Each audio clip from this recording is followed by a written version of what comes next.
Hey guys, welcome back to another video here on byeeeee Rings. This week we're going to be discussing everything you need to know to confidently buy a high quality diamond. Diamonds can be very intimidating, especially because they're a pricier item to purchase. There's a lot about them that makes them intimidating, and I know when I first got into the jewelry industry, I had no idea how to understand diamonds. If you don't understand the 4 C's, the difference between a lab-grown and natural diamond alternatives, and how to know if a diamond was real, how to know if it was good quality, everything like that. I'm here today to put your mind fully at ease so that you are confident in buying high quality jewelry, specifically with diamonds. This is basically the rundown that I would give the customers at the jewelry store that I used to work at, plus a little extra zhuzh being a jeweler myself. So the best way to shop for a diamond is understanding the 4 C's. So the 4 C's would include color, cut, clarity, and carat weight. All of these is what determines your diamond. These are called the 4 C's and the 4 gradings of a diamond. So starting off, color grade would be the grading of your diamond based on the color that it gives off. D to F is the best color grade to pick from when you're trying to get for a colorless stone. G to J is good and near colorless. K to M is a faint coloration. N to R is very light, while S to Z is light, meaning it has a distinct color showing. The color grade allows you to know if your stone is going to be a bright, clear white or a dingy yellow color. This grading doesn't include fancy colored stones such as pink diamonds, blue diamonds, brown diamonds, yellow diamonds, and all the other colored diamonds. Anything in the range from D to F is a great choice to go for if you're trying to get a colorless stone and it doesn't have that dingy pale yellow tint to it that almost kind of looks like a pea tint. If you're trying to go for a great stone that's more on the budget end, go for an E or an F. I probably wouldn't recommend going lower than that. The lowest I would go would be a G colored, but that is the lowest color grade that I would go for if you're wanting to keep that very clear coloration of your diamond. Inclusions typically refer to the carbon contents in your stone, otherwise known as like the black flecks or specks inside your stone. The best example I can give to you of what you can think of about this would be salt and pepper diamonds. Salt and pepper diamonds are basically just remarketed diamonds that have a very heavily included state. They're still really pretty and they still give off that beautiful luster and shine that a diamond would, but they're just so heavily included that they can't really sell them like that, and so they made the salt and pepper diamonds as a new marketing strategy to get those ones sold. And I mean, they're still really pretty. They're great on the cheaper side of diamonds for sure, because they're so heavily included. But if you like that kind of look, definitely go for it. But that's basically like the kind of idea that you want to think of when it comes to clarity. So flawless and internally flawless are very, very hard to come by, and so hard to come by that they don't even have letter grades. They're literally just known as flawless and internally flawless. Very, very minimally included stones would be a VVS1 and a VVS2. Very slightly included would be a VS1 and a VS2. Lightly included would be an SI1 and an SI2. I1, 2, and 3 would just straight up be included. In all honesty, don't really waste your money trying to get a VVS1 or a VVS2.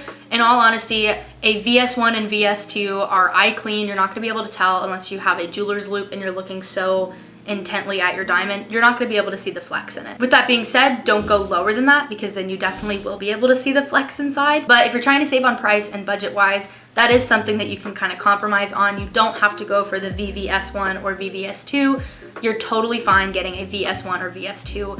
You're really not gonna see any flecks from the naked eye. Cut grade is really only pertaining to round, brilliant cut diamonds. They are the only ones that have standardized facets. That basically just tells you how well the stone was cut to optimize its shine based off of its shape and depth and everything like that. These are graded by excellent, very good, good, fair, and poor. Last but not least, carat weight. So carat is the density of the stone. It's the weight of your stone. If 2 diamonds were identical in color, clarity, and cut, but one had a larger carat, that stone would automatically be considered more rare and more expensive. However, bigger isn't always better. Remember that the 4 C's includes all 4. If you have one really good C, but the other ones aren't that high up in their ratings and gradings, it's not gonna be a good stone. The value and quality of a diamond reflects all 4 C's, not just one. Carat weight also can give you a good idea on how big your stone is gonna be. Usually when it comes to the carat weights, based off of the shape that they usually have a millimeter sizing range of what they usually fall under, just because the carat weight usually pertains to the size of the stone. So those are the 4 C's of the diamond. These are crucial if you are shopping for a diamond, especially if it's online. This will tell you how good of a quality a diamond you're getting without actually having to even see it in person. The next topic would be natural versus lab-grown diamonds. Lab-grown is significantly cheaper, and for good reason. It's not a natural diamond in the sense that it's not mined from the earth. Lab-grown diamonds are real diamonds. They're made of the same exact components, made the same way. They're just made in a shorter time frame and in a lab versus in the ground over the course of so many years. They're a great option if you're looking for a cheaper diamond, especially because they are real diamonds. I highly recommend getting a lab-grown diamond if you are trying to budget for your ring. Once you get past the 1 carat mark on a diamond, lab-grown prices are significantly cheaper than natural. So if you're really trying to budget out your ring and save up for a house or for a car or for your future family, anything like that, I definitely recommend getting a lab-grown diamond, just because it cuts down on costs significantly. The cool thing about lab-grown diamonds is because they're made in a lab and over the course of 2 years versus 100 years for a diamond, the actual layers of the diamond's makeup is a lot more consistent than a natural diamond. Natural and lab-grown diamonds are both real diamonds. Truly a lab-grown diamond, the only difference is that it's made in a lab. They test as real diamonds on a lab tester. The only way that you can tell a lab-grown diamond is different from a natural diamond is the laser inscribed barcode that they have on them. It is illegal to sell a lab-grown diamond without having that laser inscription. Without that laser inscription, people are just gonna think that it's natural. So again, if you're trying to shop on a budget when it comes to diamond jewelry, I 1000% recommend just getting a lab-grown diamond or lab-grown diamonds in general, just because of the price point for it. Next topic would be diamond alternatives. If you're thrifting for diamond jewelry or looking online, it's very good to get a good understanding of what jewelry can be sold as diamond jewelry. And when I say that, I mean that people can put online that something is made of diamond when it's really not. People can put in a thrift store or resale store or just sell their jewelry in Facebook Marketplace or something like that as diamond jewelry when it's truly not diamond. These are some of the types of stones that it could be, and if it's not truly a diamond. This specific topic is great to know for thrifting jewelry, whether it's like estate sales or you're just going through your grandma's old jewelry box, anything like that. I recommend getting one of those handheld diamond testers. They're not crazy expensive. They measure the carbon content of the stone that it's like pressed up against. If it's lab grown or natural diamond, they will test as a diamond on the scale.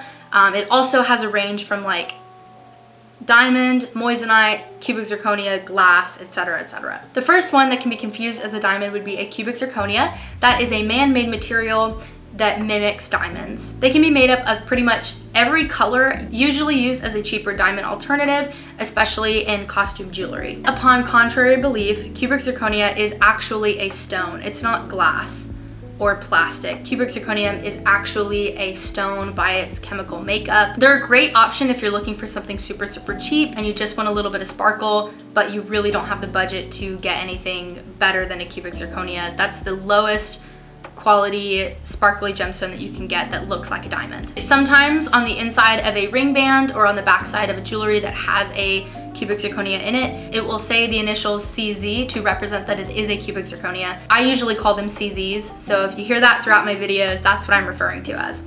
So a CZ will often show a more rainbow-like sparkle with noticeable color dispersion, whereas a diamond will show a cleaner white light with greater brilliance and a sharper fire, meaning like shine, due to its higher refractive index rate. Moissanite is the next diamond alternative that is sold on the market nowadays. These stones have a really, really cool origin story to them. So when a meteor falls from the sky and it hits the ground, it hits it with such a force and speed and pressure that it creates these little diamond-like stones around the crash site. A scientist discovered this out-of-world stone from a meteorite crash site and discovered how to replicate the stone's chemical makeup, and thus we have moissanite. These stones will almost always be lab grown, so although the origin story is super, super cool, the one you buy will just be an homage to the story, not truly from the stars. Moissanite produces a rainbow flash when light refracts on it and has kind of a greenish yellowish tint to it. People say that the shine is a lot more sparkly than a diamond. I personally have not worked with moissanite before. I don't think I've really seen moissanite before, so I can't really attest to that, but that's just what people have said. This is a killer combo of price while not compromising that sparkle that you're looking for. Next diamond alternative would be a white sapphire. They've been used as diamond replacements just because they are considered a clear or white stone, and it's also their hardness level. Their hardness level on the Mohs scale is the exact same as a diamond, and so for durability and longevity purposes, it's a great alternative to get. As it will last lifetimes, much like a diamond would. Same for moissanite. Moissanite is a 9.2 on the Mohs scale, or Mohs scale, or however you say it. So a moissanite would also be a good option as well for hardness purposes. Sapphires are a great alternative, especially if you want a unique colored stone rather than a diamond. So if you're looking for any kind of jewelry that you want to be able to wear every single day, and you want to be able to wear it for lifetimes or pass down to your children, I definitely recommend doing sapphire. They come in literally every single color ever, and also bicolored, so you really can't go wrong with a sapphire. I love them so much. They might not have that eye-catching sparkle and refractive index that a diamond does, but as long as you get a good cut sapphire, they will have a beautiful luster to show off. So we covered everything you need to know to understand how to buy a good quality diamond. This video was inspired by my mom, who loves Facebook Marketplace. She finds so many amazing finds off Facebook Marketplace, and specifically jewelry items. And so I made this video to better help her understand exactly how to shop for a diamond so that she's not compromising on price, she's not overpaying, anything like that. Thank you guys so much for watching. I hope you all enjoyed this video, and I hope this video gives you all the information you need to better understand diamonds and confidence in buying jewelry with diamonds. Please like, comment, and subscribe if you do feel so inclined, and leave any prayer requests in the comments down below. I'll be praying for you guys. And yeah, I'll see you guys when I see you. God bless you guys. Love you. Bye.